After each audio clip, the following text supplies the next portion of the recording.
మీలో ఎవరైనా సరే నాతో పోటీకి రాగలరా? గెలిచిన వారికి ₹1,00,000 బహుమతి.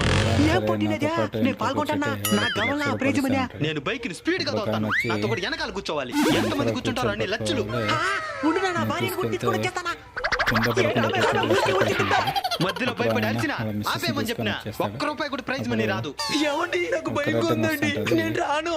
ఒక్కసారి కింద లక్ష పడినా రూపాయలు సరే వస్తుందా? cancel ఎక్కడా? అయిపోయింది చెప్పేసి సరే అని చెప్పి వాళ్ళ మిస్సెస్ కూర్చుంటాడు. అరవకూడదని కూడా చెప్తారు. అప్పుడు గుట్ట మధ్య నుంచి తీసుకెళ్తే రాలేదా రకాలు ఇప్పుడు అరవకుండా అలానే పెట్టుకుంటారు. ఎందుకంటే అరిస్తే ₹1,00,000 పోతాయని. స్పీడ్గా రాలేదా వెళ్ళిపోతే వాళ్ళ మిస్సెస్ కింద సూపర్ నమీరా, చెప్పాడు. అసలు ఎందుకంటే చెప్పుకుంటూ వచ్చానేరా ₹1,00,000 ప్రైజ్ మనీ రాదని గెలుచుకున్నారు నమీరా. ఇచ్చేనా? ఫస్ట్ టైం నీ పిల్లం ఎక్కడా? స్టార్ట్ అయిన 2 నిమిషాలకి జారి పడిపోయింది. చెప్పుకుంటా ఉంటాను కదరా.